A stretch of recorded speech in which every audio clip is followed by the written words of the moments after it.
When forward piano teachers met last summer, we were trying to figure out because it's our turn to decide who was going to be the speaker and the presenter. And there was no doubt that we wanted to have Evan because he's a part of our community. And I first met Evan when we were both involved with the Clyburn at the Modern concert. He was one of the pianists, and I was the page turner. And then I met him again on my campus at Northwest, TCC Northwest, when he gave a lecture recital there. And I was very impressed with everything I've heard so far and seen him do. The following excerpt is from his bio. I'm only reading the last couple of paragraphs and to introduce him with so you'd know more about him. And he's a native of Montclair, New Jersey. He holds degrees from both bachelor's and master's from Indiana University in Bloomington and his doctorate from TCU.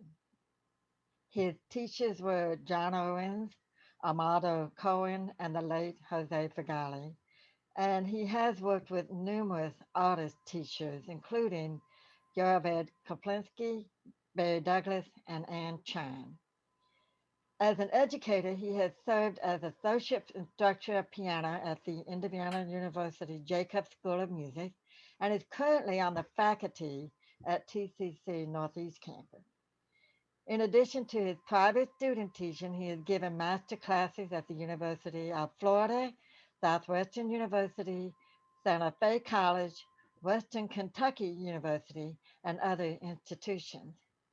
He has been invited as a pre-screening juror for the Dallas International Piano Competition and as a judge for contests presented by the Texas Music Teachers Association, Carrollton Music Teachers Association, and the Sonata Club. He currently serves, of course, as president of the Fort Worth Music Teachers Association. And I have posted on chat already his website information with the bio. Uh, it is unbelievable when you read it. It contains his extensive, exemplary concertizing experience. I'm just in awe of what all he's done at his young age. Please help me to welcome Evan Mitchell. Thank you, Echo. Can everyone hear me? I'm good, right? Thumbs up. We're still, everything's on. All right, I didn't mute this by accident. Thank you so much for the intro, especially the young age thing. Um, that's important in your early to mid 30s to hear from your colleagues. I'm going to go ahead and share my screen. We're going to do the PowerPoint presentation that way. So you'll see my screen, you'll hear me narrating it. This will all be recorded and I'll post it on the Fort Worth MTA YouTube channel later on if there's something that went too fast or you want to revisit. Um, and we'll have time for questions or further discussion at the end. Think the most orderly way to do that is going to be to put questions in the chat. So if you look down at the bottom of your screen, the green share screen button right next to that, there is a little icon that says chat. If you click that, it opens up on the right hand side and you can type any questions or comments or just I have something to say if you want to save it for later and unmute yourself. But I think that'll be the easiest way to do that. So let me go over to my presentation and I'm going to start my screen share. We'll get right into it. Okay. So, from the top.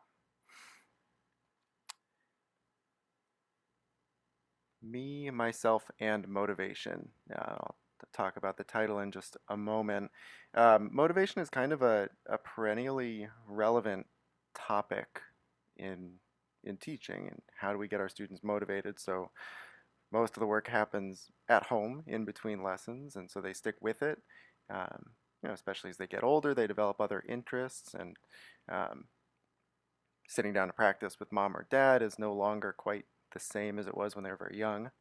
I think it's an especially important topic right now, with everyone kind of drained from virtual learning and a lack of social interaction and everything else that's gone into the last year. It's been difficult for us, but really for our students. So, how do we keep everyone feeling driven, creating their own motivation intrinsically? So I thought this was funny. This is not the kind of motivation we're going to be talking about. This is a bad example of motivation, and we'll talk about why um, in just a moment. So what is motivation? The American Psychological Association defines it as, a person's willingness to exert physical or mental effort in pursuit of a goal or outcome. We have different types of learning, different types of goals, learning toward what we'd call either mastery or performance. These terms are not quite what we might imagine mastery. That doesn't necessarily mean you need to be at the top of your field. Um, Performance does not necessarily imply getting on stage and sharing your work publicly, but these terms mean, in terms of mastery, going for your personal best, just improving for its own sake. And learning for performance would be with the aim of comparing yourself, competing with others to see how you stack up. Um, so we'll touch on both of these types. Mastery is really going to be more closely tied in with intrinsic motivation, being able to drive oneself to do things to improve. And we'll talk about why each of those is either useful or harmful. So what is motivation not? We have extrinsic or intrinsic motivation. Um, we're going to be focusing more on developing intrinsic uh, and talk about how external rewards and motivators sometimes sometimes are good in the short term, but generally we want to avoid those long term. So how can we build intrinsic motivation? Um, as in the title of the presentation, me and myself, student-centered.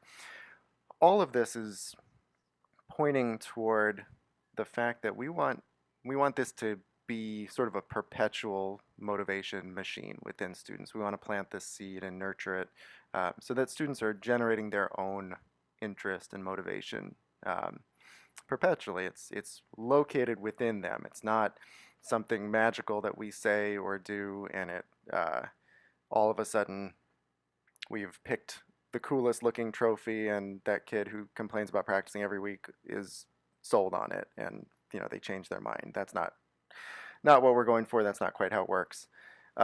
We're also not going to be talking about motivation in terms of grudging acceptance or just tolerance of something that is really not enjoyed and that we would give up as soon as we're given the opportunity to.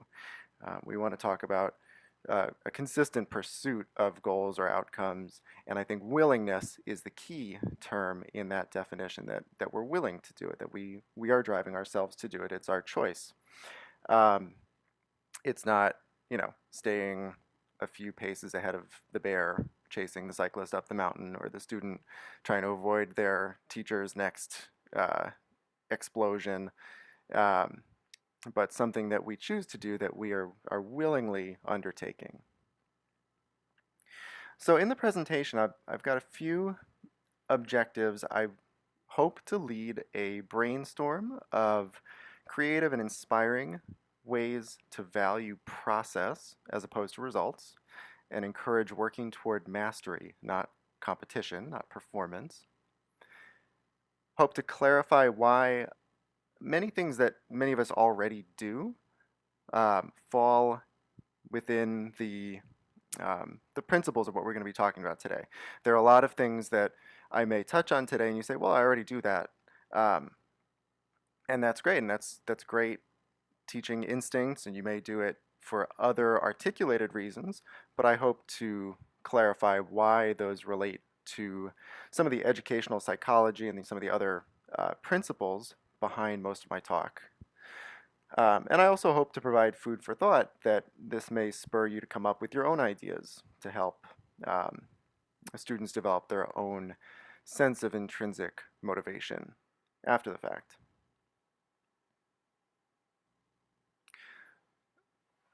So, my interest in this topic um, stemmed from our son, who will be 3 soon, going to a Montessori preschool and learning a little bit about the Montessori philosophy by way of that. Um, I will start off with the caveat that I am not a Montessori specialist. Um, I'm not an expert in it. I'm not a Montessori trained teacher, and I'm not going to be strictly following all of the Montessori principles of that method in talking about motivation. Just sort of using some of them as a jumping off point.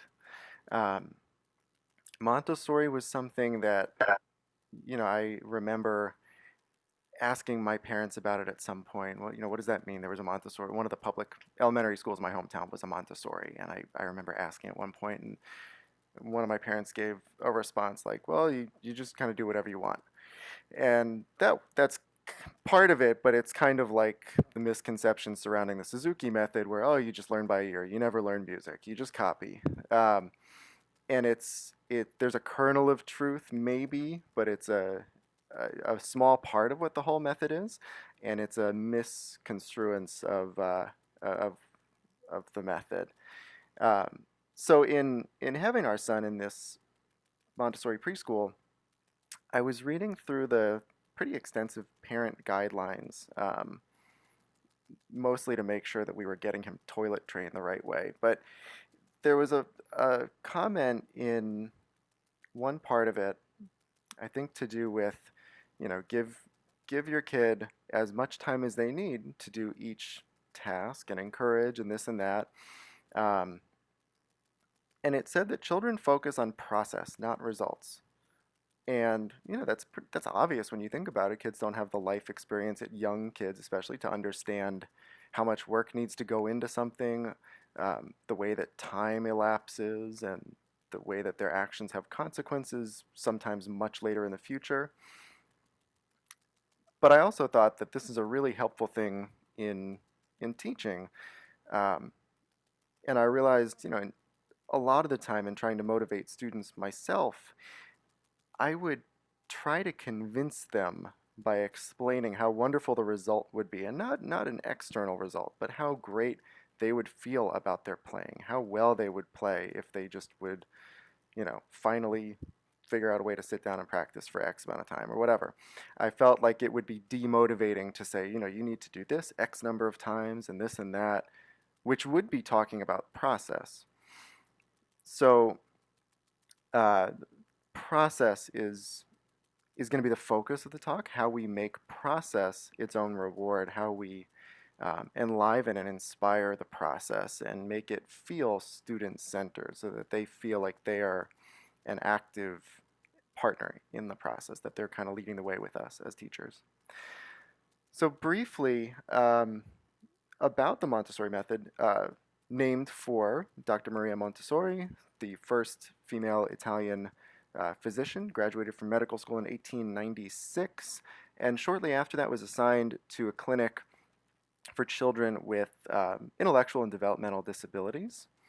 Um, she developed an interest in early childhood education through observing them, through working with them, um, some other projects along the way, and then finally in 1907, the city of Rome granted her this building in a slum, the San Lorenzo neighborhood, um, to do with what she wished. And she opened a school, a preschool, uh, for children of working mothers.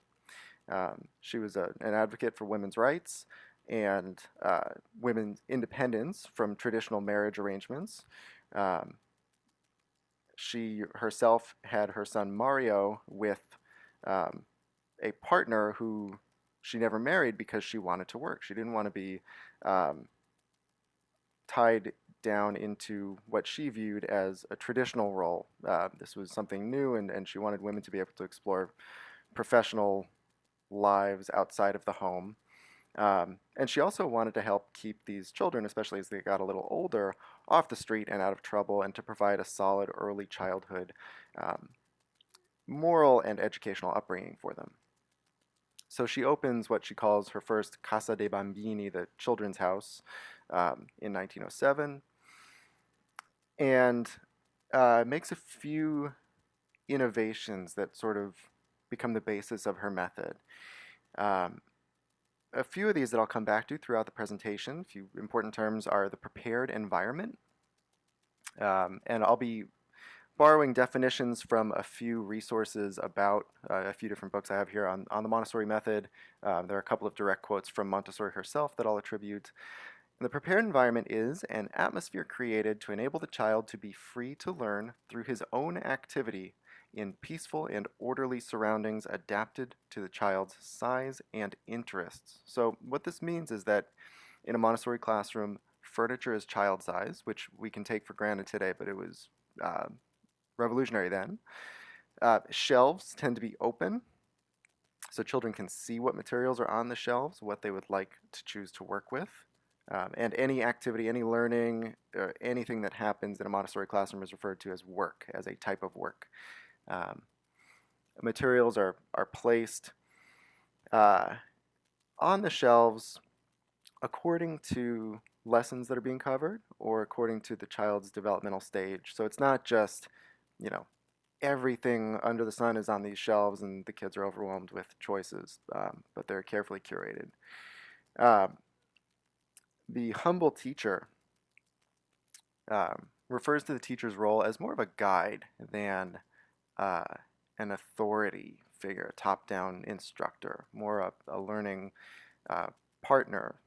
Um, and these are quotes from Montessori herself. She said, "If the teacher cannot recognize the difference between pure impulse, meaning unfocused behavior, versus the spontaneous energies which spring to life in a tranquil spirit, then her action will bear no fruit." So important to differentiate between a kid who just can't sit in one place for 2 hours but is innately creative and curious versus actually acting out, right? And to encourage the one while sort of ignoring or putting a damper on the other. The teacher must be warned not to make the child feel that he has made a mistake or that he is not understood. So redirecting, helping children analyze their own learning, their own performance on assignments, um, without without dictating and without making it a judgment. So these sort of encompass the role of the teacher, the humble teacher. And then I'll come back to talking a little bit more about work journals. And these are notebooks where that children in a Montessori classroom keep, where they themselves record all of their activities for the day or week. They jot down what they did, what type of work, how long they spent on it, um, and they can make notes alongside their teacher with goals and objectives. You know, do this type of work and this assignment, and let's try and finish it by this day.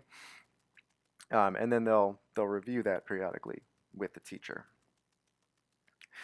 And in a way, I think that this, rather than constant, teacher-led um, authoritative lecturing, corresponds more with the type of intermittent coaching that happens in music study, where we see a student maybe once a week, maybe twice if there's a group class. Uh, but the majority of the time, they're left to work on their own, and we expect most of the work to happen on their own time.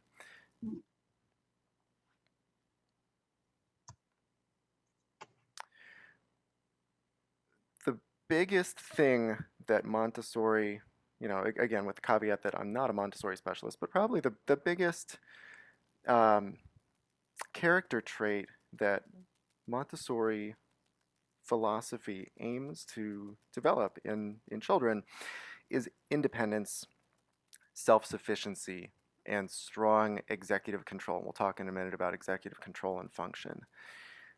So this is another quote from Dr. Montessori. No one can be free unless he is independent. In reality, he who is served is limited in his independence. Um, and this, is a notion that pops up in all sorts of intellectual and religious traditions. Teaching a man to fish, of course. Notions of personal liberty that sprang up around the time of the American Revolution or the French Revolution. Um,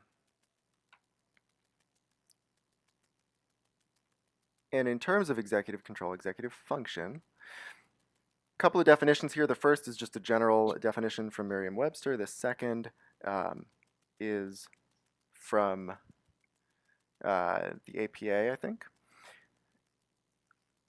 I'm sorry, that second one is from Angeline Stoll-Lillard's book. So the first one, executive control, the ability to carry out goal-directed behavior using complex mental processes and cognitive abilities. And the second one, executive function, refers to the cognitive processes, including inhibition, self-regulation, meaning delaying gratification, being able to control your impulses, working memory, storing information in your head, recalling it later, manipulating that information, planning, and attention. So when we talk about executive control, executive function, and thinking and working independently, these are the skills that we talk about, and motivation is all of these skills plus willingness, right? Plus a personal choice to employ them in pursuit of a goal. How does all this develop? How do children acquire this developmentally? Attention training, focusing on tasks, has been shown to improve self-regulation. And there are short and long-term effects that have been repeatedly proven in experiments and research. In the short term, this is a quote from Lillard again, when people's attention is focused, they are happier. So in stating this, she cites studies of people who were asked via their phones at random points during the day, either at work or just on their own time, to report what they were doing and to evaluate their mood. And there was a strong correlation between those who were actively engaged in a focused activity for a prolonged period of time and feeling happier. So there's this short-term mood lift, and long-term strong self-regulation, strong executive control, quote, predicts measures of life success as well as specific cognitive and social outcomes. This is from Angeline Lillard again. So one of the classic studies has a small child in a room with a researcher, and there's a plate with a couple of marshmallows on the table in front of them. And the researcher says, you can either eat these right now, or you can wait for me to come back in 5 minutes, and you'll get more marshmallows if you don't eat them in the interim, right? So a couple now or more later. Can they delay gratification? And not only did these classic psychological studies measure these young kids' performance, but it tracked them in many studies throughout their lives. And it found that performance at age 4 on this marshmallow task predicted social outcomes 10 years later, their SAT scores, body mass index in their 30s, controlling for genetic factors. They were on balance healthier. And other studies have shown children who went through high quality preschool programs that they would not have otherwise had, their families would not have had the financial means to put them in, or executive control training at a very young age, had lower rates of dropping out of high school and lower rates of teen pregnancy.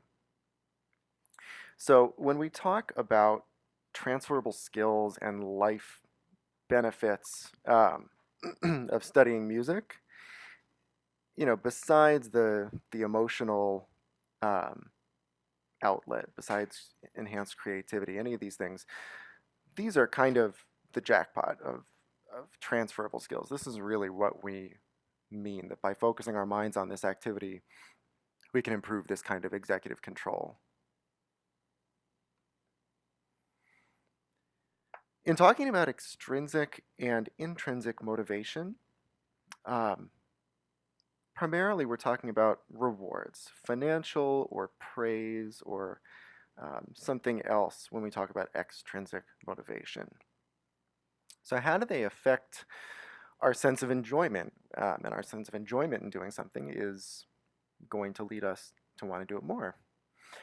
Um, Lillard cites some studies of people who either played puzzles or performed tasks in one group being told that they would be paid, or in other groups who were just told, you're just doing this for fun. And consistently, those who were not told anything about a reward, about being paid afterward, spent more time at the task or at the game in their free time later on. For those who were paid, there was a sharp drop off in the amount of time that they spent on these after the study concluded in their free time. Um, Other studies, there was a study of preschoolers with a drawing using markers. And they were divided into groups, and they were told they were going to use markers for 6 minutes and make a drawing. Some of them were told, if you do this for 6 minutes, you'll get this good player award. Some of them were told, you'll just get an award anyway, whatever you do. And some were not told anything about an award. And only the group who were promised the Good Player Award conditionally, if they use their markers for 6 minutes, only that group showed a drop off in interest after the study concluded. After those 6 minutes, they stopped using the markers so much, which implies that there was only a short-term boost, if any, to their motivation. The other groups used the markers just as much, and the drawings by those who were promised a Good Player Award were actually rated as lower quality and less creative. So, rewards and how we respond to them versus the kinds of thought processes, the kind of justification for what we're doing when we're not rewarded, has to do with the theory of cognitive dissonance. This is a term coined by Stanford psychologist Leon Festinger, mid-20th century. And Roger Hock defines this in his book, 40 Studies That Changed Psychology, as cognitive dissonance is when your behavior is contrary to your attitude will change in order to bring it into alignment with your behavior. So what that means is that cognitive dissonance is this situation where we're doing something that we don't want to be doing, or we're not sure we want to be doing. And classic studies that have worked through this usually compel participants to say something they don't agree with, that they know is false. And they study how people self-report their attitude toward that statement over time. And then these studies, in certain groups, people were paid, $1. Sometimes they were not paid. Sometimes they were paid $20 to make this statement. And there was a clear correlation in those who were paid more to not believe the false thing they were saying.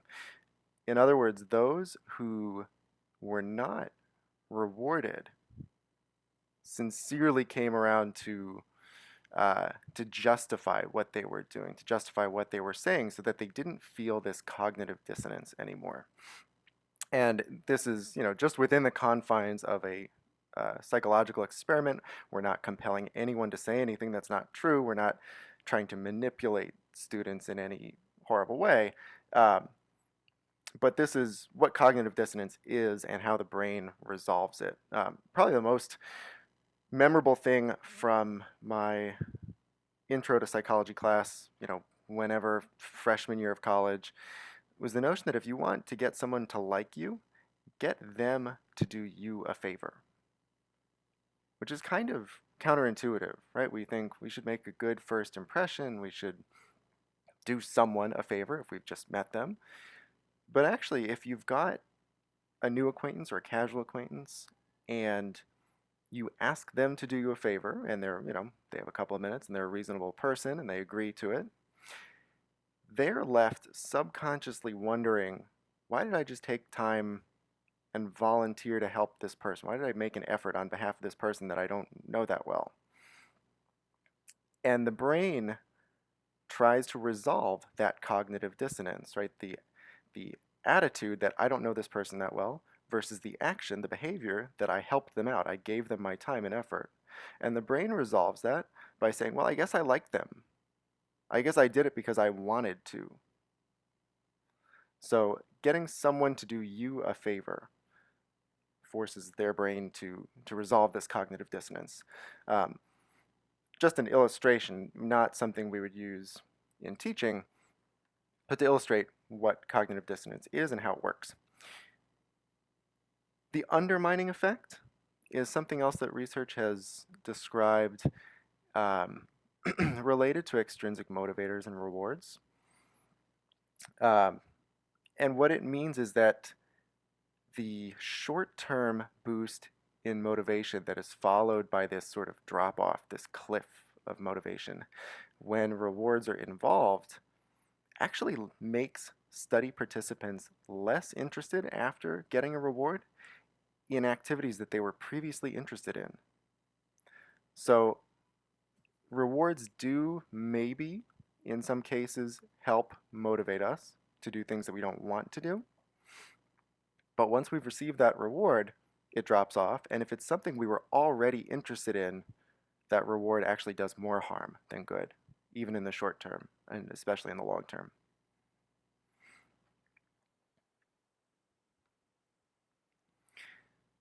Another type of extrinsic motivator beyond rewards would be learning for performance or performance motivation, what I talked about at the top of the presentation. Again, not getting on stage and performing something necessarily, but for competition with others. This is a different goal than mastery, where we're just learning to improve on our own. Studies have shown it to have short-term benefits. It can sort of, get someone in gear to work at something. But study participants have shown far less long-term improvement through performance motivation.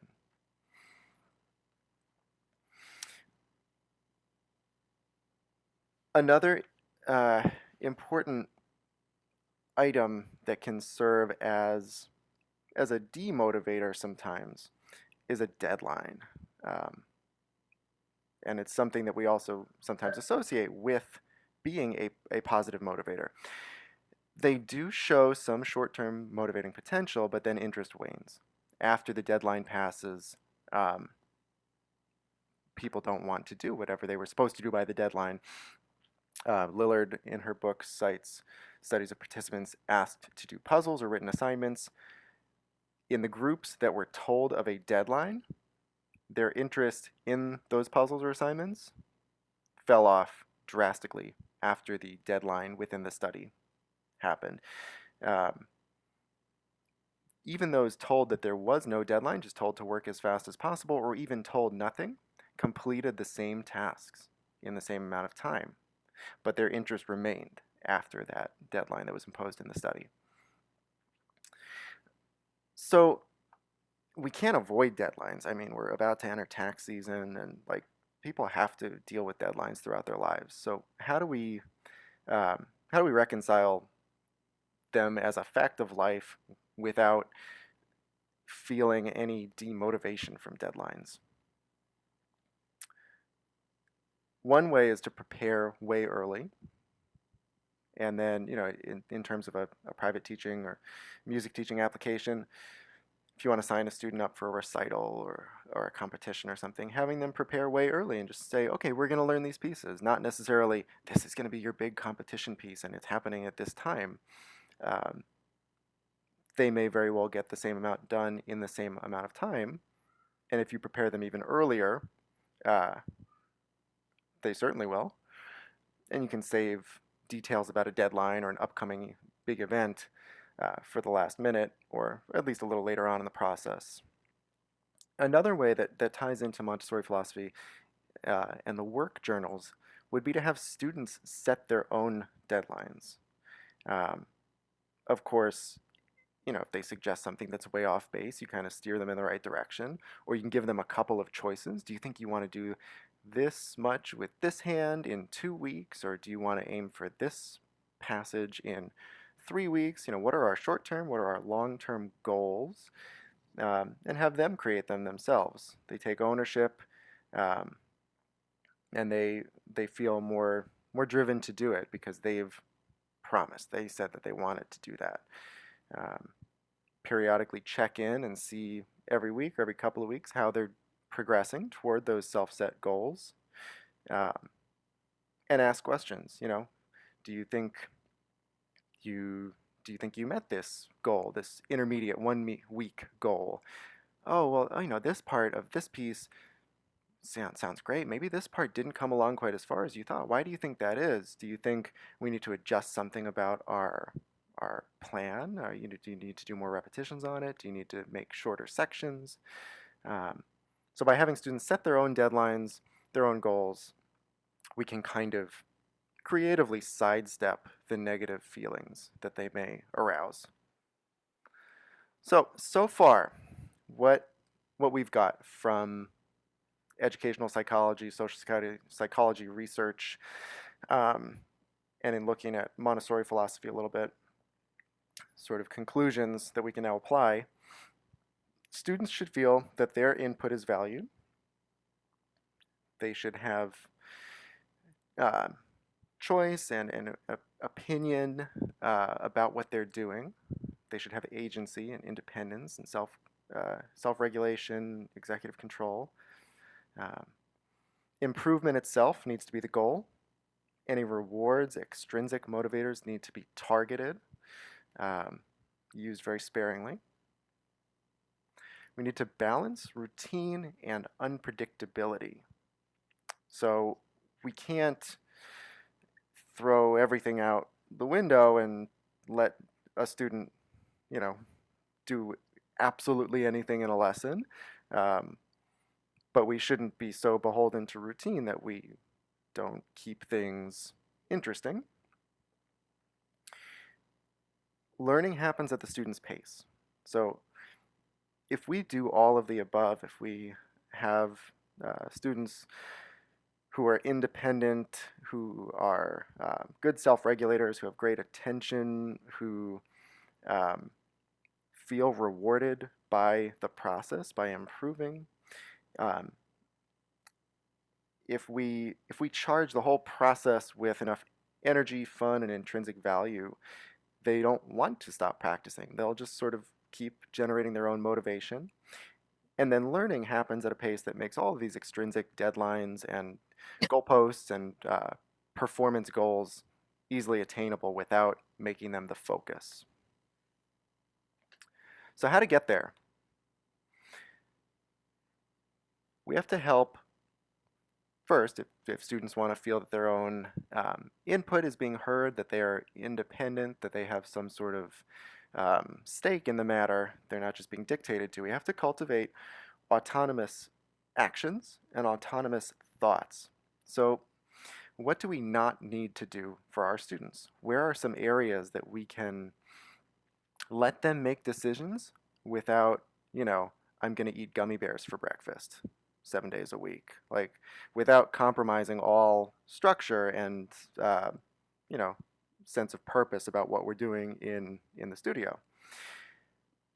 So with the pandemic, with virtual lessons, I noticed early on, maybe not early enough on, but a good number of students were not practicing very effectively right at first. Um, and a large part of the reason, I think, was that they were not looking at their lesson notes. Even if their parents were printing out these Google Docs that I was typing up for them, it was just different. It was a different format. Everything was different. They were learning virtually, and they needed a way to feel feel more in control of the process and also to be a little bit more responsible for what they were doing. So the pandemic kind of kickstarted this first suggestion, having students write their own lesson notes. And I tell them, um, if especially through elementary certainly, and for most of my middle schoolers, I'll tell them what to write, um, but they write it themselves. They keep their own journal or their own lesson sheets. In conversation with them, in consulting with them, they help determine their practice duration and the checklist of what they do. So, if we're going to do this, like how long do you think you want to spend learning this piece? Or when do you want to be able to play this whole A section, hands together and at this tempo? Okay, so then short term, what should we do this week to help you get there? Um, how many of your scales do you want to do each day and how many times? And do you want to set a metronome mark? Um, so all these variables a student can help decide and feel that they're in control and that it's their choice and they're more invested in it, maybe that way. Um, if they suggest something like, I'm going to do this twice, I'll say, no, how about more than that? Why don't we find another number? Or you can even throw out numbers and say, do you want to do this? Pick a number between 5 and 10 times. And even if they pick 5, if that's a parameter you're providing, see if it works. Autonomous thought, how can we help students think for themselves more? Feel that they have more decision-making power within the lesson, within the studio. So we're trying to incorporate choice here without a free-for-all. So one of the more obvious ways to do this, I think, is to let students have a say in repertoire um, within reason. If you pick a handful of pieces from a certain era and say, I picked these, I'm going to play them all for you. Tell me which one you like best. So then they're looking for something to get excited about. This piece made me feel something. I'll go with this one. Even if it's sort of I guess I'll play this one. It's their choice and they become more invested in it. Something else I've done recently, especially as virtual lessons have gotten a little bit monotonous for some students um, and you could tell things were just a little bit flat, is a choose your own adventure kind of lesson format. Um, if I tended with that student because I thought it would help them stay focused and anticipate a routine to do theory, then scales, then lesson book, then repertoire, we still cover all those within the lesson, but if I want to kind of catch them off guard a little bit, get them feeling a little bit more energized, I'll allow them to pick the order. You tell me what we're doing first. What order are we going to do all these things in? Questions. We will come back to this a little later, how we can question more than answer and avoid spoon feeding any time possible. Beyond all these things to do with independence and autonomy, how can we make the process its own reward? How can we use extrinsic motivators in a way that they aren't really extrinsic motivators? They aren't really rewards. They reward the process only. So one way to do that is by playing games, and then again, very obvious, but this is one of these things that where I think the understanding the social psychology behind it can help us come up with better ways to employ them or better, even more ideas for using them. Uh, Even something like rolling dice with key signatures on them. We have sets of dice with key signatures in both clefs, and even something like rolling the dice to see what scale you're going to play first, or in a theory exercise, um, adds an element of chance and fun. It's inherently unpredictable, and it makes things more interesting than being told what to do. Um, a lot of these ideas here, I'm going to admit, or borrowed or stolen from my wife. We have jars of popsicle sticks in the studio with scale tonics written on each one. Student would pick out a popsicle stick, or I would arrange just the ones that they know in a jar. We're gonna pick and go through 3 or 4 of these, and you pick a popsicle stick, and the kids love doing that. It makes the process fun. Um, I had another student recently who was working on a Bach invention. I loved this idea, and I've told this to other students since. I had assigned her, really focus on just one measure at a time. We're doing just this section of the invention. You need to keep your sections short because it's really complicated. There's such a steep learning curve with this music. So she's been asking Alexa, Alexa, pick a number between 1 and 12. And she would practice that measure. And then she would pick another one when she was satisfied with that measure. Even for the youngest students, you could have animal flashcards that you flip over and they pick one and flip it over at random, and that tells them, how that animal moves, what tempo to play their five-finger pattern or their very, very elementary piece. Um, there are ways to build this in without impeding structure, and that enliven the process and make it its own reward. Now, we don't want to give students um, completely open parameters for what they're choosing because it does become overwhelming. Um, there was a study about 20 years ago. Participants went into a grocery store type setting and were asked to pick out a flavor of jam and buy it. And those faced with about 6 choices reported feeling more positive about it, enjoying the experience more, had an easier time selecting in a shorter period of time.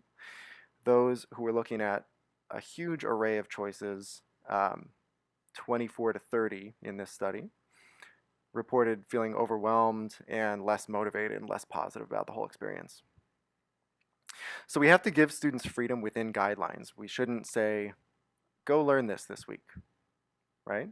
And again, something everyone kind of does, and we know that that's sound teaching to specify, but in repertoire choice, for instance, you wouldn't want to say, go pick something from this book, anything you want. We want to provide a smaller set of choices um, without giving them all the answers. We don't want to say, do this precisely this many times and this precisely this many times. Even if we do want them to have that clear guidance, they can select whether it's 6 or 7 times, right? There can still be some input there. But within a reasonable and reasonably sized set of options. Other principles of Montessori philosophy um, that we can incorporate into the studio. Movement is a core principle. Classrooms are open in Montessori schools. Um, Children go and pull materials that they want to work with from the shelves. They can bring them if they're writing on a sheet of paper and they need a firm surface behind it, they can go to a table or they can go sit on their work rug on the floor. They can move around and if they're very excited about something, they can bring it to a classmate and say, I'm learning about this and check this out and let's do this together. Um, they can go pour themselves a drink of water or a snack and sit at a table and do that. Um, so building this into the studio somehow, um, I think is vital, whether it's stretching exercise or with the youngest students to see if they can copy basic movements or copy pitch or clap rhythmic patterns back. Or even older students, can they march around in tempo and clap a given rhythm? Um, can they express something through creative movement?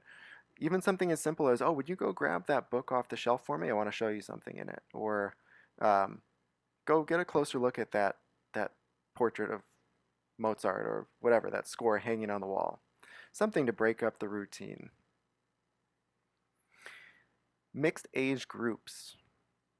Montessori classrooms typically have a range of ages starting from about 3. They tend to be in 3-year ranges within one classroom.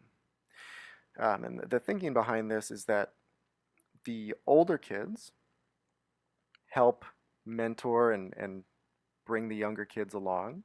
They gain maturity and leadership skills through doing it. They also gain a deeper understanding of material they've already mastered by being able to teach it to someone else.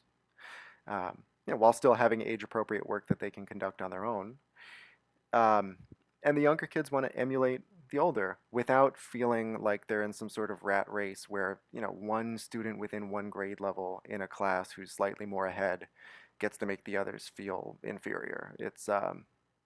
Everyone in the youngest age group is at a lower level of development than the older kids, and they're all in it together.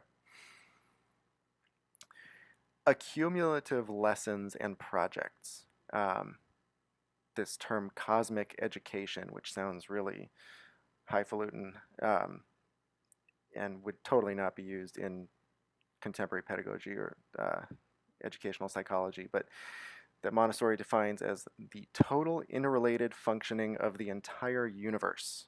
And basically, what that means is that there's a lot of interdisciplinary focus. There's a lot of focus on connected systems, whether in biology or anything else.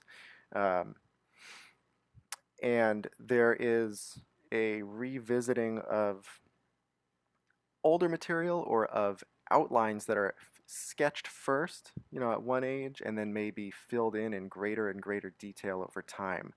The Great Lessons refers to these 5 stories that Montessori teachers tell that are very impressionistic. Um, they're not too specific out of respect for different faith cultures and origin stories, but they describe the creation of the universe, the beginnings of life, the coming of humans, the origins of language and written language, and the origins of mathematics and numbers. And these are told in very, very vague terms that even young children can understand at first, and they spur them on. After the story concludes, the children go pick work off the shelves and try to apply it to what they've just heard. They have timelines for most of these lessons that the children build. There's big oversized timelines they put on the floor and they add to over time. Um, and as they learn more about living organisms, they can get into greater and greater depth about different living organisms and how they organize their colonies, how their bodies are constructed, what the food chain works like, um, all sorts of stuff. So in the music studio, we can add layers of complexity to things that students study very early on, to 5 finger patterns or scales. You can ask a student even a couple years after they've first learned their very first scale. Now we're going to do 2 octaves. Of course, that's an example of what we're doing when we add layers or of complexity. Do 2 octaves, do different dynamics or articulation between the hands. Maybe a little later, play them in thirds and sixths. Um, we can add layers of complexity to repertoire when a student learns how to use the pedal or legato pedal. After a little while, they can revisit a very easy piece that they remember playing a couple of years before, and add these new tricks that they've just acquired, or playing the melody substantially louder than the accompaniment. Anything like that, or a new wrist or rotation technique that they've just mastered at their age. They can go back and revisit repertoire that they already know, and connect to that experience that they had when they were a little bit younger, a little bit more elementary. In history as well, we can make things interdisciplinary. We can learn more about composers' lives, or art history, or whatever else was going on at that time. We can talk about period instruments, in ways that excite kids. Plenty of ways to build layers of complexity and depth through fundamentally the same materials over time. Getting back to the importance of questioning rather than spoon feeding. Um, any time that we can phrase something, even if we want it to be an imperative, anytime that we can kind of lead with a question and maybe give a couple of choices and hope that they arrive at the right one, or explain the right one if they've chosen the other one, we should.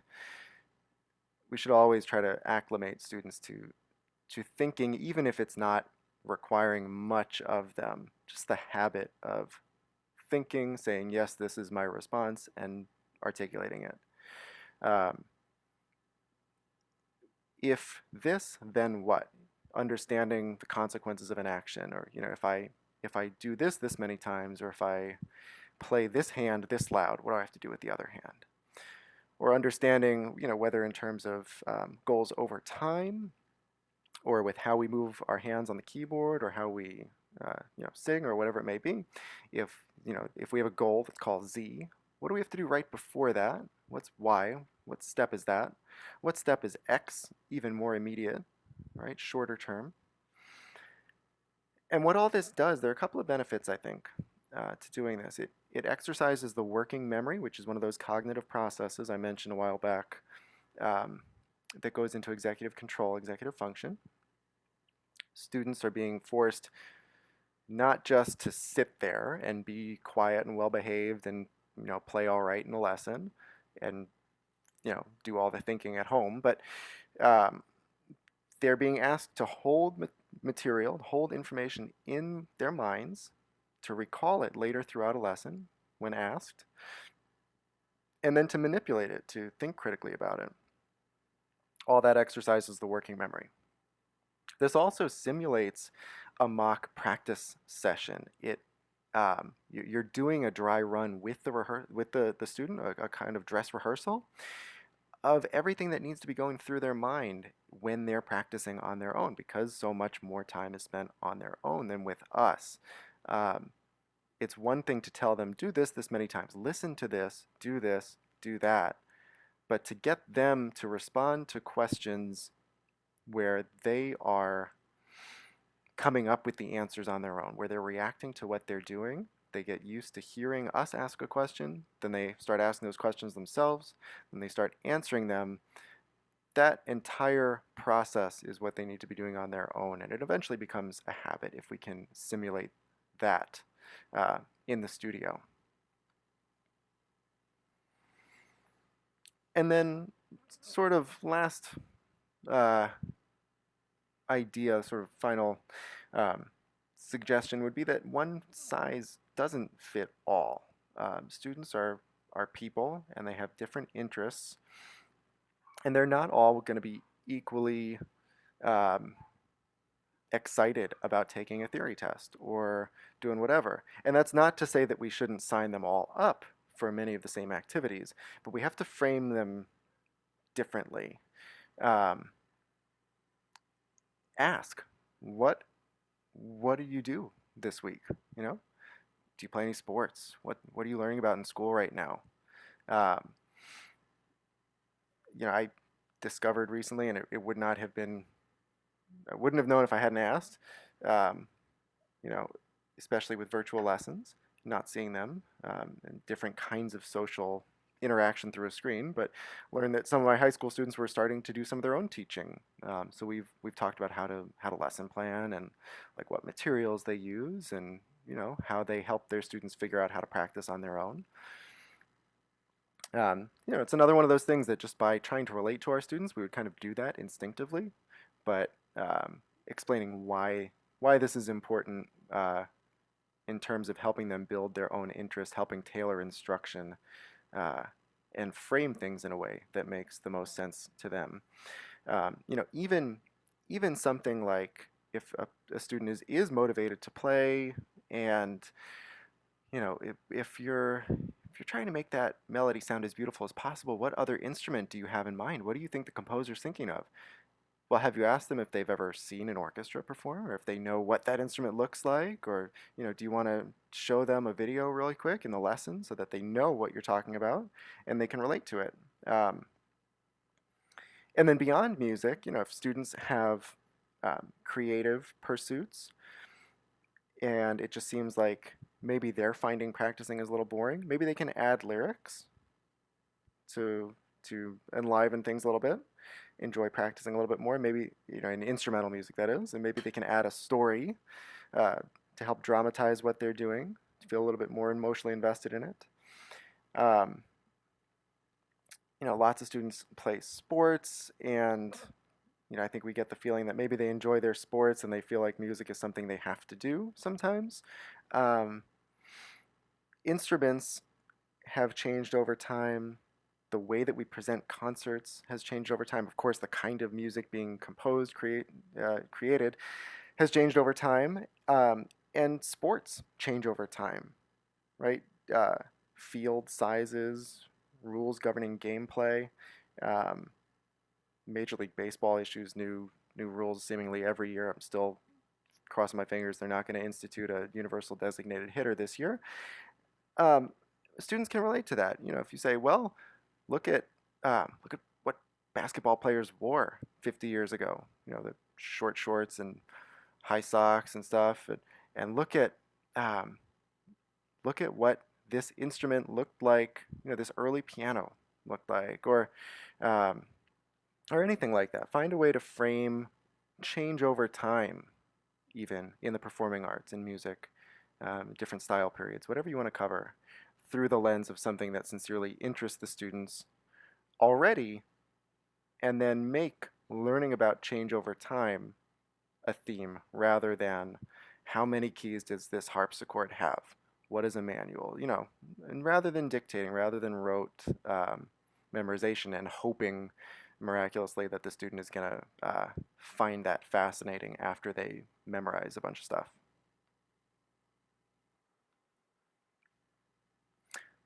So to conclude, by looking at some of the principles of Montessori philosophy, by digging into educational psychology, social psychology, um, this is what I believe we need to do.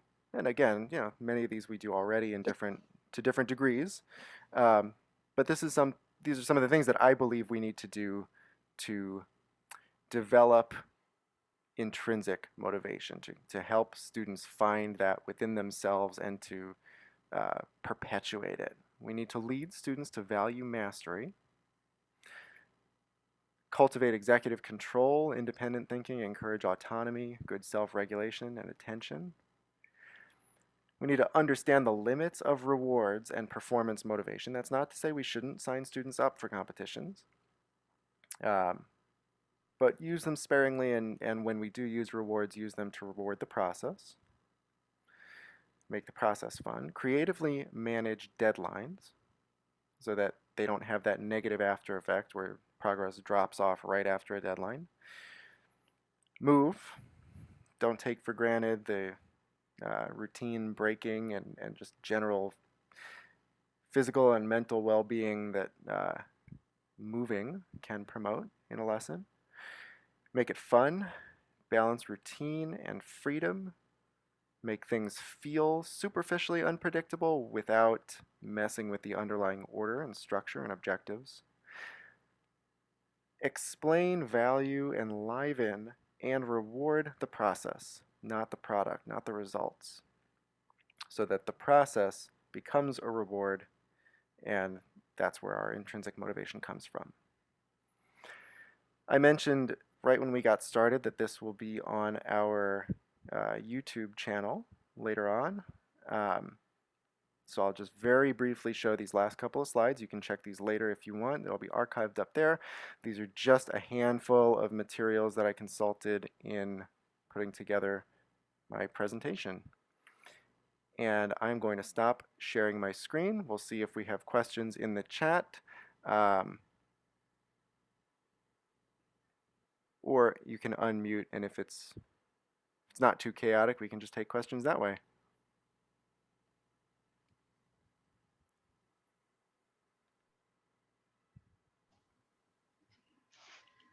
I know last week um, I have a young lady who's trying to think too hard. Everything she does is thinking too hard. She doesn't let things go naturally. And I've been trying to find ways to do that. Well, at their house, they have a horse, and she learned to ride it. And something told me immediately, why don't you ask her process in learning to ride? How hard did she have to think at the beginning? How hard does she have to think about it now? Does it come more naturally? And so she was talking to me about how the fear that you maintain for yourself shows in the horse. So you have to let go of that fear so that the horse doesn't fear you. And she told me about her process, and I said, now that's the process you have to use in your practicing. You don't need to think about it that hard. You want to get it to where it's more, I call it autopilot. Uh, You want to be able to get the hands to do it, and then you can relax and think about the music itself and not be thinking so hard on the fingering that she has to do with it. She was really trying too hard. Hmm. She's the first student I've had in a long time that did that. But again, I applied it to what she's been doing outside after her lesson. There's four kids in that family, so I'm there for 2 hours. And I thought, I need to apply to that and see. That's a great way to apply what we're doing in the studio to something that they enjoy in another realm, right? And to talk through the process of how did you get here? Um, how did you get past being afraid and not showing that to the horse? I mean, did you start at a gallop or a canter? No. And did you have someone holding the horse's lead when you first started out? What were all the steps? I think that's a great way to relate it to something that they've already come a certain way um, and enjoy, beyond music. Well, I'm anxious to see how she does this week. Hmm. But that was our lesson last week, That was just so last week. I'll let you know.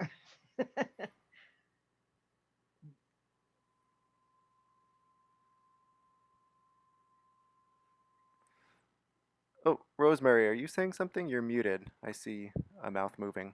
Go ahead and unmute. Yes.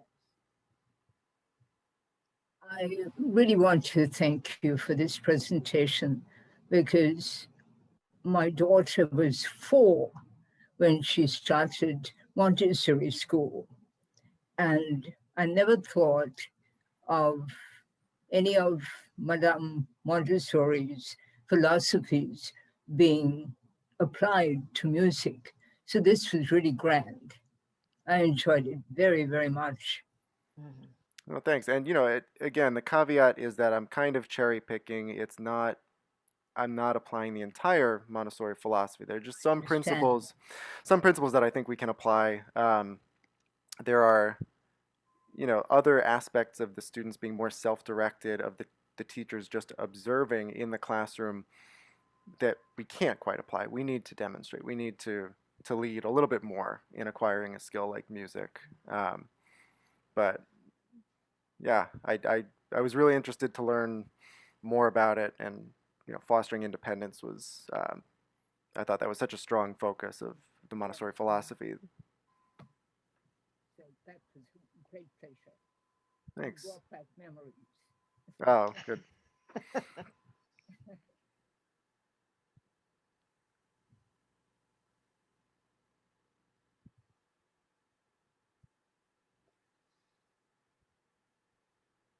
I don't want to take away from any questions that are specifically directed to what you addressed, but you did mention this, and so I thought I would ask. I've been talking to some of my high schoolers about teaching as well, and if they're not meeting in person, just in general for their family's protection right now, what are your thoughts on a high schooler beginning a student who is a beginner and just not having that one-on-one in person? What Yeah, does it's it depend? hard. Do you think it depends on the student? And then if they have the wherewithal to, What is it a range of ages among these beginners? How old are the students they might be teaching? um, for one, I'm going to say maybe second or third grade, and the others are just thinking about it. But I've got one that's serious enough that they've gone and bought beginner books so they can develop some of their own teacher repertoire. And That's good. If they're really well prepared, if they've got a good lesson plan, a good internet connection, there's nothing worse than just a bad internet connection, really. Um, but if they've got helpful parents on the student's end, they can manage it at second or third grade. I've got a couple of young beginners right now, 5, um, who one in particular who we did a couple of online lessons because we had decided we were not going to be seeing any of our private students when there was a surge in cases for a little while. But then she's been able to do some in-person lessons with me, and it's a big difference. But then I also have, I have another 5-year-old who started with me before her 4th birthday, and because we had all that in person and because her mom is practicing so well with her at home now, um, she's been doing great with virtual. Um, so it's hard to get them started virtually. But I mean, if they've got ideas about how to involve the parents, the more games that they can play, via virtual lesson, I think go for it. Okay, thank you. Yeah.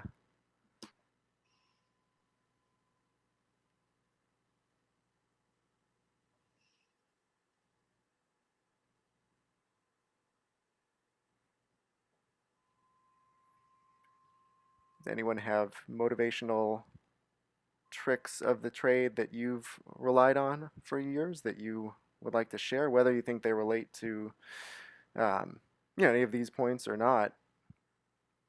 Anything that you find particularly effective?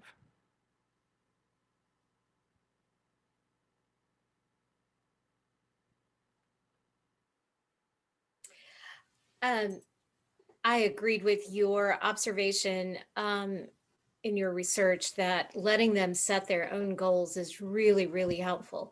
So I can say to my students, um, everybody learns theory at their grade level. If you want to take the test, that's up to you. But, and it's interesting because more of them do it now than ever Hmm. because I've said I'm not going to force the issue, except that everybody learns it. So it's an interesting kind of thing. Just letting the analogy of riding the horse, letting the reins a little slack, letting them be a little slacker, still guiding, but letting them have more of a say, um, so that yeah, just knowing sometimes that they can say that's not for me, um, just eases things. Hmm. Yeah, and it takes a certain amount of trust, I think, as a teacher to let your students do that. But Yeah. then they respond. It's not, this firm deadline or objective that is being imposed on them. And if they're learning it anyway, why not take a test and why not try their hardest, right? That's great. Thank you.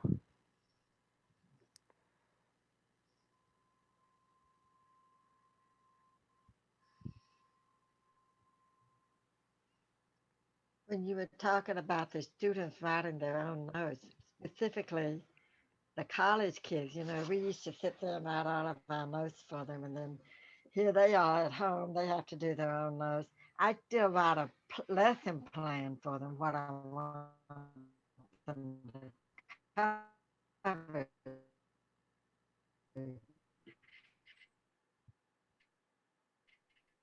But I'm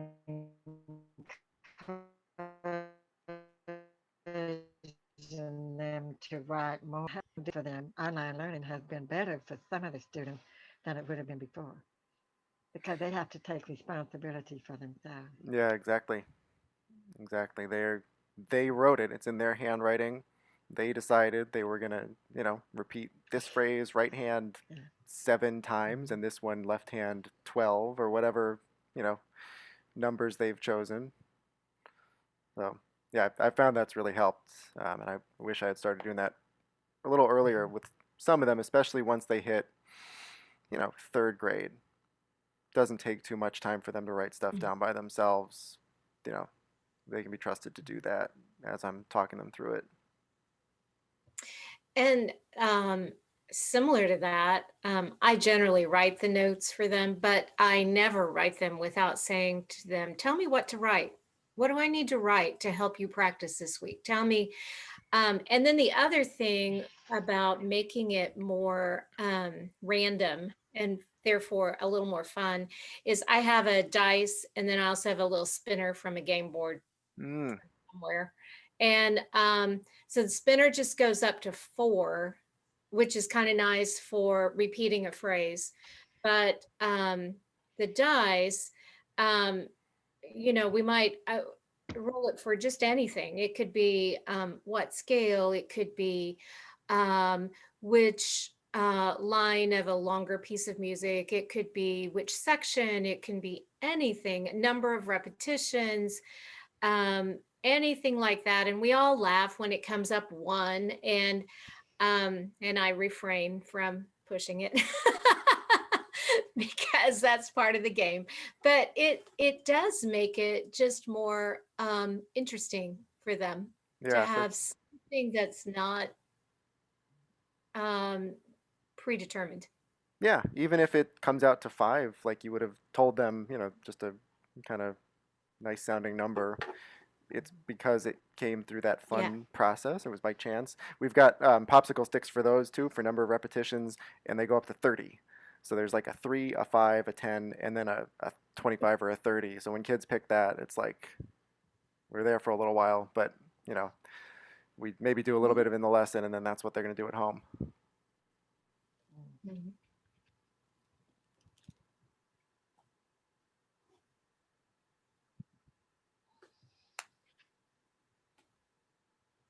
Marilyn, you're muted.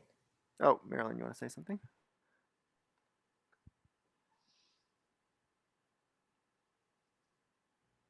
There we go. Yeah.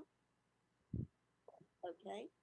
Yes, I agree with what Rosemary said because that Montessori school is very good for the students. My daughter was into that years ago, and it's not everything, as you said, can be used in the music classroom, but a lot of it can. And you've done a very good job, and thank you for the program this morning. No, thank you. I'm interested to hear, how many of your Did you kids hear went me? through Montessori programs.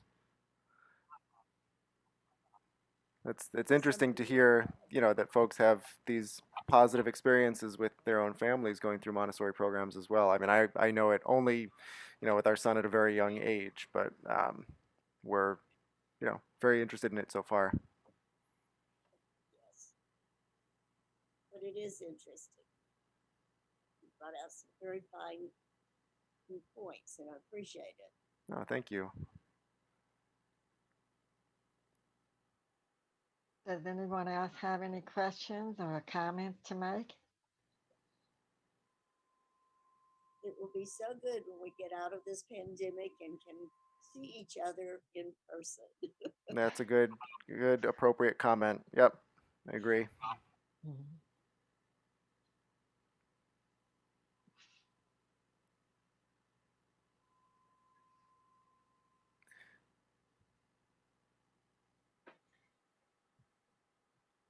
Well, uh, Evan, let me know if you want to stop, and then I will conclude. Yeah, if we've got no more questions or thoughts for right now, um, just to reiterate, I'll have this recorded. Try and do that in the next day or two, so that Fort Worth gets it in our Friday highlights email, and Forum and Mid Cities can send a link to that whenever. Thank you. All right, yeah, thank you all for being here this morning. This is great. Well, we certainly have enjoyed having you do this. It has been a very enlightening experience for us to go through this Zoom meeting with you and you sharing your thoughts. A lot of things are going through my head constantly. I'm going to have to watch it again and later so I can write down some more stuff. Uh, we thank all of you for joining us. Uh, Repeat what you said at the beginning about what you're planning to do with the recording. So this is being recorded automatically on Zoom. I'll throw it on the Fort Worth MTA YouTube channel, and I'll just make sure everyone has a link. Later, Echo, I'll send you one to send out to Forum and make sure that Mid Cities gets it too. Okay. Well, thank you very much. And we really enjoyed having you, and it's been really great. Okay. Oh, thanks. Thanks all for joining, and again for inviting me to do it. It was my pleasure. Welcome. Thank you, Evan. Well done. Thanks, Ann. Thank you.